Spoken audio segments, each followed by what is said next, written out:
రాజలింగమూర్తి హత్య కేసు వెనకాల అనేకమైనటువంటి అంశాలు బయటకు వస్తున్నాయి. గండ్ర వెంకటరమణారెడ్డి పైన అనేకమైనటువంటి కంప్లైంట్లు, అతను అవినీతికి పాల్పడ్డాడంటూ, కుంటలు చెరువులు కబ్జా పెట్టాడంటూ రాజలింగమూర్తి గతంలో అనేక ఫిర్యాదులు ఇవ్వడం జరిగింది.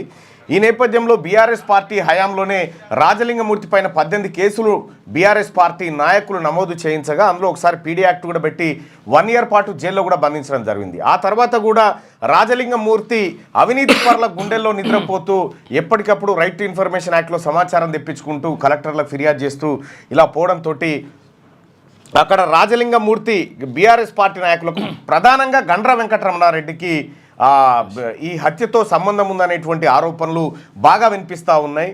సో ఇక్కడ వాస్తవమే ఏం జరుగుతుందంటే, పాపం ఈ బీసీలు అర్థం చేసుకోవాల్సింది, చనిపోయిన ఆయన బీసీ, సంపిటోళ్ళను 2-3 బీసీలను నిలబెడతారు. ఇప్పుడు సంపినోళ్ళని భూములేమో వాళ్ళవి. అది సో మొత్తానికి నీ కంట్లో ఏలు నీ ఏలు తీసి నీ కంట్లోనే పెడతారు అన్నట్టు. ఏదేమైనప్పటికీ కూడా అక్కడ సమగ్రమైనటువంటి విచారణ జరగాలి. రాజలింగమూర్తి హత్య ఏదైతే ఉందో, ఈ హత్యకు కారణమైనటువంటి వాళ్ళని అందరినీ కూడా తక్షణమే అరెస్ట్ చేయాలి. అతను ఒక బీసీ నాయకుడు, బీసీ వాదాన్ని బలపరుస్తున్నటువంటి వ్యక్తుల మీద ఇప్పుడు నాకు ఒక చిన్న మెసేజ్ కూడా వచ్చింది ఇప్పుడే. ఎవరెవరు బీసీలను టార్గెట్ చేస్తూ ఉన్నారు భూపాలపల్లి నియోజకవర్గంలో అని చెప్పి చెప్తా ఉన్నారు. వాళ్ళందరూ కూడా చెప్తా ఉన్నాం, బీసీ నాయకుల జోలికి వచ్చిన, బీసీ నాయకులను అణచివేయాలి, అక్రమ కేసులు పెట్టాలని చూసినా మీ రాజకీయ గోరి మీరు కట్టుకున్నట్టు అవుతుంది.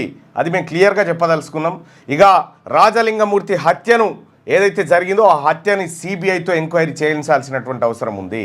ఎందుకంటే లోకల్ ఎమ్మెల్యేనో లోకల్ నాయకులు చెప్తే పోలీసులు వినేటువంటి అవకాశం ఉంటుంది. కాబట్టి విచారణలో పారదర్శకత ఉండకపోవచ్చు. సిబిఐతో ఎంక్వైరీ జరిపించి రాజలింగమూర్తి హత్య వెనుక ఉన్నటువంటి అసలు నిజాలను బయటికి తీసుకురావాల్సినటువంటి అవసరం ఉంది.